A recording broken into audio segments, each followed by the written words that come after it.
And welcome to this episode of the Selling Through Partnering Skills podcast, where I'm delighted to be joined by Sam Dunning. Sam is the sales director at WebChoice, but more importantly, he's a podcast host at the Business Growth Show. So pressure on me today to get this right because it's a really good podcast. Sam, welcome, mate. Hey, Fred. Good to be on, mate. Thanks for having me, and look forward to jumping into an exciting podcast with yourself. And take notes on what I'm like as a host. Make a note to yourself. Do not do what Fred did. Then it was rubbish. No, so you know the structure of this particular podcast. What we do is we go through these elements of PQ and how people can apply those in sales, or perhaps more in business, if you like. I know that's what you focus on. Particularly with your company's probably more involved in marketing than sales, but you have to sell, and you've interviewed loads of folk that are experts in this, and you have your own opinions. I've been on the receiving end of a couple of those, which has been quite fun. So let's start. Let's start with the PQ element of trust. And what are your thoughts on how people, or salespeople in particular, can build that and use that? Yeah. So trust. So I suppose what comes to mind straight away when it comes to sales is I'm a big believer in that discovery is probably one of the most important parts of the sales process. So when it comes to trust, so building it is so important, right? So a lot of people say as a salesperson, you need to be liked. I used to think that. Then when I realized trust was about 100 times more important, I stopped believing that. Like being liked is cool. Being trusted is way better. You're not necessarily going to win a deal from someone that likes you. If they trust you with their business, to fix their problems, to solve their issues, to make them more revenue, to save them more time, then they're more likely to do business with you. So when it comes to discovery is a big thing for me, mainly because I'm lazy and we get a lot of our leads inbound, whether that's through our own website, through our marketing, through our SEO, through our paid ads, through LinkedIn. We're fortunate that I don't have to sweat my ass off cold calling anymore. So I get to run a lot of discovery calls most days with prospects. So one of the best ways that I've found to build trust pretty fast is using an upfront contract. So essentially, when you're speaking to a prospect, not making them feel like you're 100% able to help them, because in truth, many people that you speak to, whether they're an inbound lead, an outbound lead, whatever, you're not always going to have the solution. Your product, your service isn't always going to be the best fit, right? So in my case, just being perfectly clear that, look, hey, John, I'm really looking forward to chatting to you today. I want to ask you some questions about kind of the problems that you've mentioned or the service you need. And I'm sure you can have some questions for us too. But at any stage, if you feel that the solution or what I'm talking about isn't a great fit, are you okay to tell me so? And they'll always say, yes, no problem. And likewise, John, if I feel anywhere along the journey that I'm not the best fit or my solution's not the best fit for you, do you mind if I say, look, I don't think I'm the best match, but I'll try and point you to a trusted partner that I know that can probably help you out. How does that sound? And then you're usually going to say, yes, great. And then you say, look, if neither of us kind of say any reason why we can't do business, is it okay if we spend a couple minutes at the end of today's half-hour, 40-minute call discussing what might be a relevant next step? And the amount of people that after this call, in fact, someone I did a deal with yesterday literally said, Sam, you're the only one who kind of took the time to explain that you might not be the best fit. And after we kind of went through everything in detail, we realized we were. So I really appreciate the transparency rather than you just trying to ram a product down my neck. I absolutely love that. Yeah, it's really cool. And what I like so much about it is you said, well, it works. Yeah. Take the hassle off of trying to make best friends forever with people. Actually, you probably will like you because of the result of because of the way that you've done that, but certainly the trust element and how you get the conversation running. It's just really cool. Really good. That's taking us straight into the next part because you're already talking win-win. You're already saying this is what we're looking for. There's got to be mutual benefit in this. So using that as your launch pad and going into your discovery mode, talk to me a little bit more about how you're doing that and how that is looking for this win-win outcome. Yeah. So do you mean in terms of kind of the questions we ask, or I mean, how would that typically go? Because it sounds like you've really got this sales call or the discovery part of the sales call nailed It, down. We it want is to know my more about this. it is my favorite part of the sales process, because I mean, typically with what we're doing, we have a detailed discovery call, decide if we're a good fit, and if we are, we might do a presentation, or we might do a paid audit, or we might do some kind of proposal, whatever that next step is, depending. As with all of us, each project, each solution is going to be a bit different, but usually we want to know, once we've kind of agreed those terms on the upfront contract side of things, then we'd really, one of my favorite questions, depending on the type of lead, is kind of first of all, what's actually prompted you to reach out to us? Like, for example, why didn't you go with, if you know other companies in your sector, why didn't you reach out to X, or why didn't you reach out to Y company? And then they might just say, look, because I saw you on LinkedIn, or you called me, or I saw your ad. And then if it was an inbound lead, then I'll always say, well, that's great. I see ads pop up all the time. What was it specifically about our offer that prompted you to take the time to give us a call or fill out our inquiry form? And then they'll give you a bit more detail. So in our case, they might say, look, I really like some of your work, or I really like this review. And it just gives you a little golden nugget that might come up as use later in the sales process, perhaps when you're doing a pitch or your demo, whatever it may be. And then there's a bunch of things that you need to kind of cover when you're doing discovery. So of course you need to kind of say, look, talk about kind of, why have you reached out to us today, or why are we having this conversation? Take the time to learn about their business. If it is a product or service that you're offering, you want to dive into deep about learning how their business operates, kind of the product or service they're offering, things like the average order values around that, so you can understand even if your product or service is going to make sense for them, and even taking the time to understand profit margins if they are doing that kind of stuff. And then a crucial thing is understanding the trigger event. So once you've took the time to understand what they do, how they do it, what you want to ask, why they want to do that now. So look, John, what's made you want to do this now? Why not 3 months ago? Why not 6 months in the future? Why do we have to have this conversation now? And that's quite a useful point, so you can actually scale the urgency of their need. Because some people might just say, oh, I was just considering my options. I was just thinking about this. And that should usually send alarm bells, because you can see that there's no real urgency. Whereas if they say, look, let's say you're offering some kind of SaaS, software as a service solution, maybe you're offering like a CRM product, whatever, and they just say, look, our CM is really frustrating because we have to manually transport everything from Gmail for every new contact that comes in. Or maybe they say, look, our head of CRM's just left us in the lurch and we're really stuck. And that's great. Then you can just start digging, right? One of the best parts about discovery is just digging deeper. Then you can ask things like, well, why is that an issue? And they might say, well, we're $5,000 down because our sales team are having to spend days kind of manually inputting all this data. And you go, why is that an issue? Well, we're 10K already below our target for the month. And if we do this again for 3 months, then our chief revenue officer is going to be on my back. And then basically a big part of discovery is to keep digging until you get to the biggest part of the problem. So working out that, what we call a trigger event of why they need to do it now, understanding the importance of why they have to do it, and kind of going along the process. If you've kind of determined this is something you can help them out with, understanding things like their timeline, when do they want to get the rest solution in place, understanding things like who's actually involved in the process. So if you've gone through all these steps and you've kind of realized there's some kind of fit, you've realized they've got a sensible timeline, you've taken the time to understand things like budget. So have they actually got the money in place to do business with you? And a lot of people say you shouldn't bring up money on the first call, but I completely disagree. Ultimately, if they don't have the cash to do business with you, you're wasting their time and yours. So once you've kind of nailed down a few points and bits and pieces about their problem, and their issues, etc., you can do that. And what I should have added is one of my favorite questions to ask before you get to budget, which I've missed, is really good if you're offering kind of a solution that kind of drives results over time. Look, where do we need to get to in, say, 12 months time for you to say, working with Sam, working with Web Choice was an excellent move?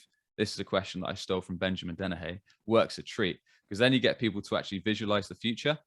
And if they've got a clear answer, like, look, we want to get to X amount of revenue, or I want to get to a position where I can hire 2 more staff, then you can see they're serious about it. Whereas if they are not too sure, and they can't really give you anything, that's a little bit, again, alarm bells, because they've not really thought about where their urgency for the solution. They can't really see the brighter green future in 12 months. So that question can really give you some good intel. And once you've nailed all these points, you can say, look, based against fixing problem X, getting to this timeline, solving these issues, what have you allocated as a budget towards it? If they say, look, I haven't even thought about a budget, when I believe you really should bring up budget now. So in my case, I might say, look, typically prospects with these kind of issues spend between X and Y. Can you see yourself falling within that, or is that way off the mark? If they say it's way off the mark, then you can say, well, we should probably end this conversation now, right? Whereas if they say they might battle against you and they might convince you to kind of do business with them, great. Whereas they might say, yeah, that kind of works, then you can carry on the conversation and probably wrap up, depending on how long your discovery call is, just by finding out who else is involved in the project. So as well as yourself, John, who else do we need on the next call, or who do we need to get involved in our second discovery call, or our presentation call, or our proposal call, depending on the sales process. So those are just a few points that I tend to bring up in discovery. I appreciate that everyone's product or service is going to be slightly different depending on what you do and how transactional or how long a sales cycle you've got. Mate, masterclass in consultative selling. Really cool. That's great. And I can hear how you enjoy that so much. I love that piece. I mean, maybe it's just because I'm a nosy git and I love asking those questions and I like finding out about other people. But the mind boggles really that sometimes some people are so desperate to talk about themselves and what they do and all their products and all their services, they miss out on having all this fun, which is understanding about somebody else. Pretty sad, actually, I think. I mean, on those initial calls, unless they've got unless they're perhaps at the lower end of our scale in terms of budget, and I can see that it can be quite a transactional sale, then I might start talking about product at the end of the discovery call, because maybe I think that we can do business with them quite fast, and maybe they're ready to move fast. They need something quite simple. Then I might. Otherwise, unless they really push me for it, I'll just save it for the next call and just spend that time really understanding what they need, if we can help them, how we can fix their problem, kind of how they're fitted on their end, who their decision makers are, budget, etc. And then we can save the rest for our next, whether that's an audit or a demo call, whatever it may be. And then you can talk far more about yourself, funnily enough. And then this is advice I give to salespeople. It's like, don't try and cram everything in.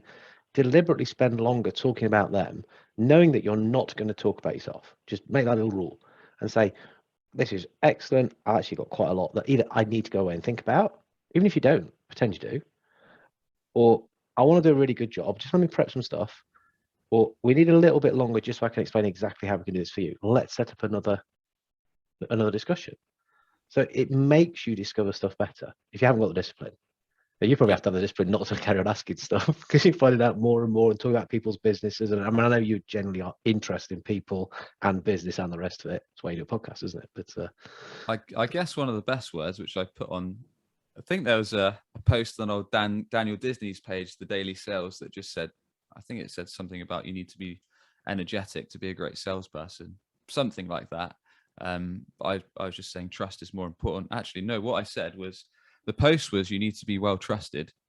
But I said, yeah, that's a good point. But you also need to be curious. You need to be genuinely curious as to kind of why they've agreed to have a conversation with you as a salesperson, if they're even qualified to do business with you, if their problem warrants your solution, and then if they've got budget, if they've got timelines, they've got decision-making power to do it. If you're not that curious, then you're not necessarily, sometimes you will, going to get all the intel you need to actually get the deal over the line later in the process. So having that curiosity is really important, in my opinion. I think, funny enough, I was doing a podcast this morning. I was guest on one from my old school, and I was asking her some advice to a school leaver. I thought, oh my God, I can't think back that far. But I went for be curious, because it covers all bases, doesn't it? It's just, for a salesperson, 100%. Now, I suspect a lot of people leaving school don't want to go into sales, but just be curious, just be interested in people, interested in things. You know, you'll do so well. And I sort of said that as a school leaver, and then I caught myself and said, actually, no, that's just good advice anyway, for anybody, any age. You know, it doesn't matter. Agree. Cool. So let's move on and think about this, another element of PQ, another element of marketing skills, because you talked about, some of your deals might be fairly transactional, but it sounds like others are quite involved. And so this is where this kind of concept of interdependence comes into play. So that your success is going to be dictated by their success and vice versa, actually. So how can people, again, be more aware of that and kind of use that quite deliberately in the way that they approach sales? In terms of kind of your success being their success? Yeah, your success is their success. Yeah. So when we start to embark on a relationship, we are going to start to be kind of linked in together in that, if it goes well, it's going to go well for all of us. And it Got it. can't be. It's to do with the win-win, but it's kind of even more so we've got to be aware of that interdependence. Good point. Okay. So I guess pinning it back to sales rather than account management in terms of kind of when you win the deal, and then perhaps working together as some reps might be kind of A's, account execs, and might do some account management. I guess in terms of that kind of thing, which is going to be more again in line with kind of deals with longer sales cycles, is agreeing deliverables. So a lot of deals in my past especially have kind of fallen through because myself and the prospective customer hasn't really agreed on saying, look, we need to agree that we'll have maybe the project plan by this date, we'll have a timeline in place by this date, and the timeline is going to be, look, we get sign off from maybe the account manager, your financial director by this date, we agree that we're going to start implementation by this date, so this means we need to get the contract signed by this date, and your I don't know, your in-house tech team need to be ready to assist us by this date. So I guess mutual agreements are really, really strong. And I'm guilty of this all the time. I forget to ask things like why a timeline's important, or who else do we need to kind of get involved in this. So I guess getting that kind of mutual action plan is really good, because then you can bring it up when it comes to closing out your demo or your presentation or whatever your kind of final step is in your sales process. You can say, look, when on our earlier calls, we agreed that we need to have this timeline in place, and we need to have this person ready for implementation, and we need to have delivery ready by this date. Otherwise, this is going to fall flat because of this. So if you've got all those bits and pieces of the timeline that you've both agreed on, and then you can bring that up during your pitch, your presentation, your demo, then they're going to think, well, this is fully thought through. And yes, I've already agreed to this. So yeah, they're right. I need to crack on with this because we've kind of mutually agreed the deadlines and why they're important. I'm a big fan of mutual action plans. Though I've got to jump in and I've just got to correct the language here, because if Tom Williams is listening, he will tell me off. Yeah, he'll be after us. Outcome enablement plans is what we should be calling these, apparently. Okay. And I can't really argue with him, actually, because sounds good. It does what it says in the tin. What are we saying? Well, what's the deliverable? What is the outcome that you're looking for? We're looking for this. Okay, for that to happen, we've got to do this, this, this, and this. That is what's going to enable it, and this is the plan. So I get it. We should be calling them outcome enablement plans. The practical means I don't care what people call them. I do them, though, because they make a massive difference. And from the customer point of view, again, I can trust you better because it looks though you're building your credibility. I feel more comfortable. I feel safer. I think we're missing a big trick if we're not using these whenever we possibly can, to be honest. Yeah, I completely agree. So outcome enablement plans. So I remember that one. He's on a mission. Tom's great, but he's on a mission. So yeah, get him on your podcast. Get him on your podcast. Why not? And start calling them mutual action plans. See where that goes. Just to frustrate. And they'll go, you've been talking to Fred. Okay, so I think you used this word earlier, which was transparency. And that's how I now refer to one of the elements of PQ. Now, originally, Steve Dent, when he put this stuff together, he talked about self-disclosure and feedback. So giving a bit of information about yourself, but also giving feedback to the customer. So we could define transparency in different ways, but I like that because it sits with that original element of PQ. So again, how can we do that? Why should we be doing that? Yeah, in terms of being transparent with prospects, with customers. Yeah, transparent customers. But I mean, again, I don't mind if you're talking. It sounds like you think about pure sales and account management, all those different things. I lump all of this stuff together because a lot of the guys that would listen to this are probably full cycle. They'll be looking after the customer, soup to nuts, if you like. So yeah. Just thinking generically. Yeah, I suppose there's a few angles to kind of being transparent. Is one, we could bring it back to discovery, just to say, look, really on in the sales process, making sure that your customers clear, or your prospective customers clear rather, that you're not always going to be the best fit. So laying those cards on the table early doors helps with building trust, helps with building transparency. In terms of later on in the sales process, I guess not cutting yourself short. So I've certainly made the mistakes of kind of getting deals over the line just to kind of hit targets and get cash in the bank, as it were, and get a bigger commission check, just so the customer might, for example, during the pitch say, look, can you sharpen your pencil on the price, or can you do the timeline in half the time, or can you add XYZ features, and just saying yes, yes, yes to close the deal. Then you tell your sales manager, or you tell your implementation team, what the bloody hell have you done? Like, we're literally cutting our nose to spite our face. So rather than just trying to do the deal there and then, you might say, well, look, this is a new request. Give me some time, give me a couple hours. I'm going to go back to the team. I'm going to have a chat through with them, and then I'll come back to you. Let's perhaps book a call later this afternoon, rather than just trying to get the deal down there and then, because I've done that many times. And people will respect you for being open with them, rather than It's trying to funny rush. how that's changed. Now your role has changed. Now I co-own a company. I can't really get away with that. No, but Yeah. it's, in some ways you could get worse at it, because you could. could be always looking at the numbers, and it's like, yeah, we'll do that, we'll do that. That's true. You know, That's true. Anthony Calduris talks about future sell. Don't future sell. And when he said that, I went, no, of course you want to talk about the future. That's what the whole point of selling. But when you hear him talk about it, he means is, like you say, can you do this? Yeah, of course we can. Do that. Oh, yeah, it does all that. Yeah. Oh, we could put that in. Development will sort that. Yeah. Because they looked at it, what have you just sold there? That's just a complete new product. Yeah, well, do you want the business or not? Well, no, not like that. We don't. We don't make any money on it. I used to be terrible at it. Honestly, I've spoken on many podcasts. One of my I first was website hoping you were going to sales. tell me this story. Do you know it?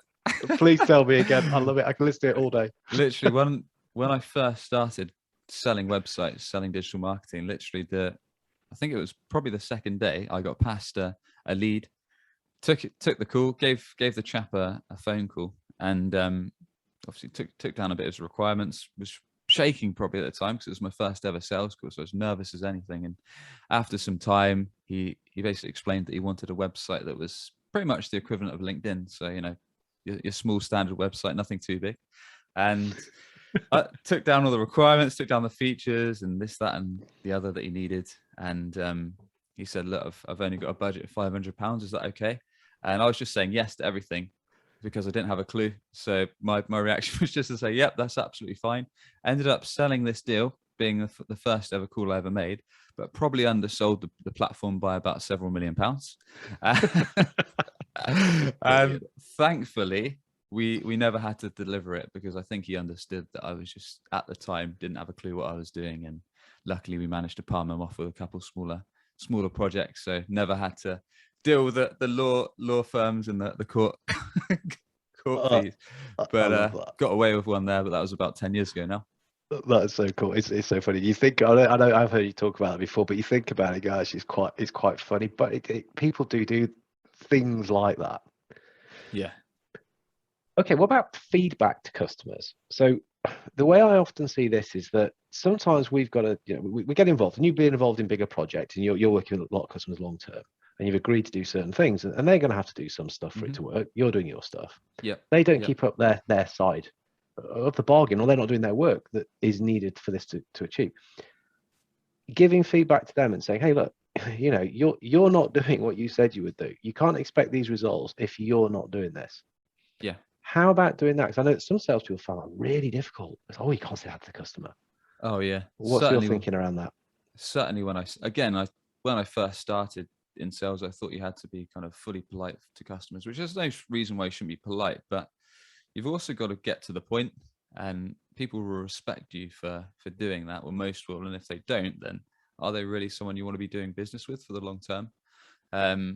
So yeah, I suppose if you're going to be doing an ongoing project, and especially if you're going to be account managing it or project managing it, then you need to bring it back to agree clear deliverables with your customer. I.e., we're going to have a discussion around progress like every month on this date, and by this time you need to make sure you give me this. So in our case, we might say that we need XYZ piece of content for this SEO project we're doing for them.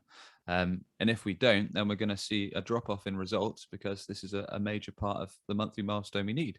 So they need to understand what they need to deliver, why they need to deliver it, and the implications if they don't. So then when it gets to halfway through the month, and this could apply to anything, you've got to say, look, well, we haven't made the progress that we wanted to because you haven't held up your side of the bargain. And if they're reasonable, they're going to say, well, look, we'll try and get to you as soon as possible. Or apologies, we'll make sure that we'll kind of fix it up next time. But I think just being clear in your communication really is important, and just setting things down so the customer knows what's expected of them, and likewise they know what you're going to be doing on your end. So both deliverables are fairly clear, ongoing, and if things are going to change, let them know in advance. Whether that's kind of timelines creeping over or whatever it may be, the earlier you can let them know, then the softer the blow will be.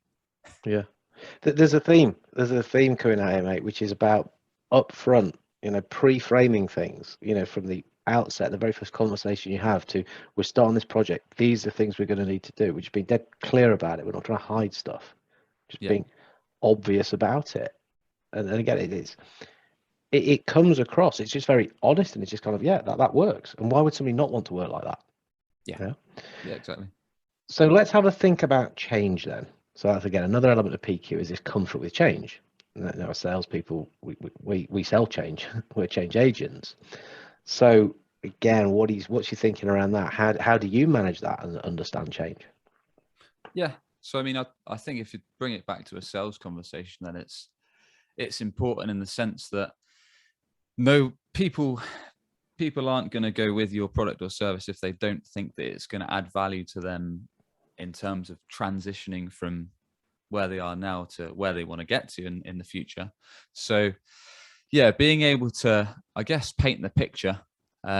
So what we often do is, I suppose, if I can give people actionable tips, is to make sure that everything you note down in discovery in terms of where people actually want to get to, and say 12 months down the line, is you've got a clear note of that. So if you are in the business of running demos, presentation, pitches, whatever, you've got a clear note of that. You've customized your proposal, your demo, your pitch deck you're offering to be relevant to where they want to get to in terms of your product. So when you're running through a recap of their goals, and then when you're running through the customized selection of how your specific offer can help them, you're saying, look, this feature is going to be really good because you said you wanted to be able to, I don't know, let's bring it to a CRM. You said you wanted to be able to run reports in just a minute, and you wanted to be able to see your sales predictions and sales forecasts all in one clear dashboard. So this tackles that issue. It also means you're not going to have to send each individual sales rep, because they're all linked in to their Gmail accounts. And you can feature that because you said that was really important, because you're wasting a lot of time with manual entry and manual reports and all that good stuff. So if you can tie that in and show how you're making change, I guess that's always one of the most impactful ways of doing it. Yeah, so tie it back and show why you're doing it, how it's impacting it. It's kind of what you wanted. That's why we're doing that. Yeah. And just respecting that people do, we find change difficult. But if you're kind of almost sweetening it and saying, but this is why, this is where we're going to go, and have this kind of towards motivation, hopefully that'll help them somewhat in the uncomfortable bit of, we're going to go through this icky period. Yeah, but look at what it's going to be like. Yeah. And one of my favorite things when you're doing, I know I'm talking a lot about presentations, but that's because I run quite a lot. So I love Sandler training, and they did a really good, I can't remember what it was called, but it was something like how to run a sales presentation. And throughout each step of your presentation, because again, if you're doing a sales presentation, you want to do an upfront contract at the start, i.e. saying, look, do you still have 30 minutes? Do we have everyone we agreed need to be involved in the presentation? We're going to run through your goals. We're going to run through our recommended solution. We're going to run through timeframes, deliverables, commercials. And then at the end, I'm going to ask you if it makes sense to move forwards, or if you feel at any stage it doesn't make sense, let me know. We can part ways friends. So where am I getting to? I forgot what were we talking about before? We're just talking about change and how we're trying to make it, by setting out what the future is going to be. Yeah. A way of helping manage change and being dead clear. So as you go through each but you've stage, given us a really good way of introducing your presentation, mate. But do that. We could just use that little clip. Use that upfront contract again. But yeah, my point is, hopefully each section of your plan, your pitch, your demo is kind of showing how you're going to bring the change that they want to the table with your offering. So as you're going through each part, and as you cross off, let's say, a recap of their goals, you ask them, do you believe that this is going to help you? Or are you comfortable that this is going to attack XYZ, or this is going to attack this issue, or how this is going to help you? If they say yes, great. Are you comfortable 100%? If they say anything less than 100%, you say, well, what do you need to see exactly to feel 100% comfortable? And then they're going to walk you through exactly what they want to see. And if you can get buy-in at each stage, and then you might recap their solution, you might show them your software. If you can get that 100% buy-in at each stage, you know they're probably going to say yes, agree to move forward. Whereas if they don't, you've got the chance at each segment of your pitch to walk through what they need to see. Basically, it's a long-winded way of saying it. No. But you gave context behind it, which is what we prefer. It's a longer form podcast, mate. We're okay. We're good. We're good. No, and okay, it does lead us into the last section of PQ, which is about having this future orientation, and that's what you've been talking about almost all the way through. It's like sort of having the upfront contract, as in this is where we're going to go. Even in that last little section, you're saying, look, that's what we're trying to achieve. That's where we're going. So, thinking on a bigger picture, having this future orientation, how can salespeople benefit from bringing that into into play? Yeah. I guess there's a lot of ways I could go with that. And I suppose one of the biggest things is, again, I'm just talking from my mistakes, is thinking that not every deal is a good deal. So what I mean by that is, just because marketing have passed you a lead, or just because you've generated lead from cold calling, wherever it's come from, doesn't mean it's going to be a sale. So thinking bigger picture, because most of the time, if you sell a bad deal, i.e. you cut it too short in terms of budget, or you try and over deliver, it's going to come and bite you back in the ass. Trust me, I've been there many times. So thinking more, is this going to be a good deal because our product's a good fit, because they've got problems we've solved, they've got a realistic time frame, they've got a realistic budget, they've also got the ability to bring in the decision makers, the other people in the organization that make sense to be involved in the process. Thinking bigger picture in terms of that, because that's going to serve you a lot better, because the chances are, if all those are a tick, then yes, they're probably going to do business with you and be a good customer longer term. So yeah, thinking about that from future sense is always good. That's probably one of my biggest pointers. Okay, no, and a very, very good one. Again, really good. And the beauty is these are genuine, because you'll say, I've been there, seen it, done it, or been there, seen it, not done it, not fun. Been there, seeing it, and doing it now, much more fun. Yeah, life's a lot happier when we're doing this stuff right. Definitely learn from my mistakes. Learn the hard jobs, and hopefully people listen to this and aren't going to. Some won't believe you. They'll go on to do it, and they go, "Yeah, Sam was right." I'm sure. But no, they're really cool. I've got another question for you, actually. Bit different, bit off script. We're allowed to travel now, right? So you and I, we're going to go and we're going to get on a plane, and we're going to go somewhere to do some good. I don't even have to be to sales or marketing or business. We're just going to do some good, genuinely, in a part of the world. Yeah, with our own fair hands. Should we get hands dirty? Where should we go and why? Should we go to Asia? Should we go to Africa? Or should we go to Latin America? I think I would probably choose Africa, mainly because it's probably from a helpful and a selfish point. Is this just a general question, as in just a general question? No, you'll see what I'm asking in a sec.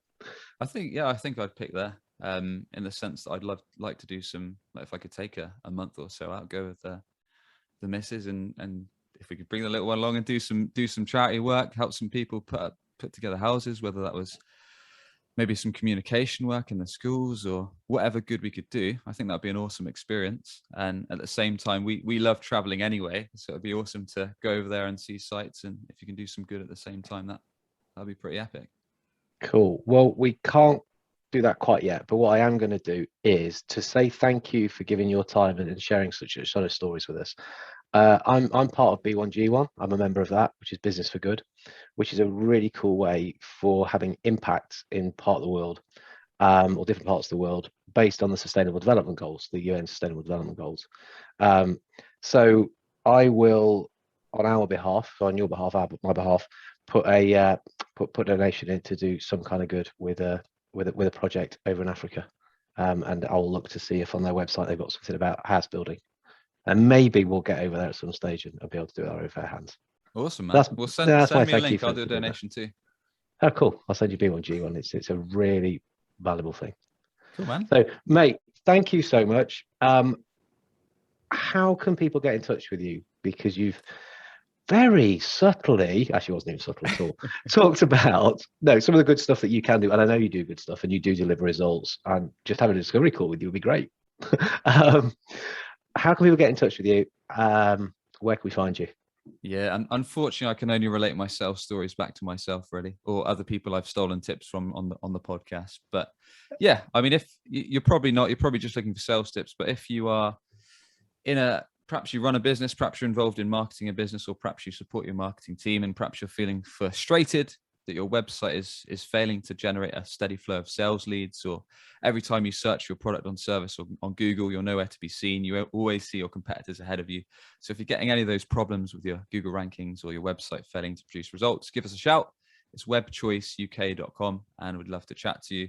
Otherwise, if you want to check out my podcast after you've checked out Fred's, it's a business growth show, and we get business leaders on, and I also do solo podcasts, and we basically provide actionable tips across marketing and sales to grow your business. It's business growth show. Yeah, we'll pop a couple of links in the note. We'll put a link. Is it episode 98, 99? Something like that. I think I just missed out on 100. Did you? I was gutted. Maybe next no, time. we'll put your thing. No, you do a load of good stuff. And the joking part is, I think about 50% of those are pretty much sales podcasts anyway. Yeah. And a salesperson to have an idea of marketing and that other stuff that's going on does no harm whatsoever. Yeah, Agree. and Completely even agree. learning how to deliver a nice little pitch like that when put on the spot, like you just did, because that was really cool, mate. Practiced. I know it was, because that's how it works better when you know what you're going to say when you're given an opportunity to do it like that. So look, you're teaching us right to the very end. Really appreciate that. Cheers, man. Appreciate you having me on. Pleasure.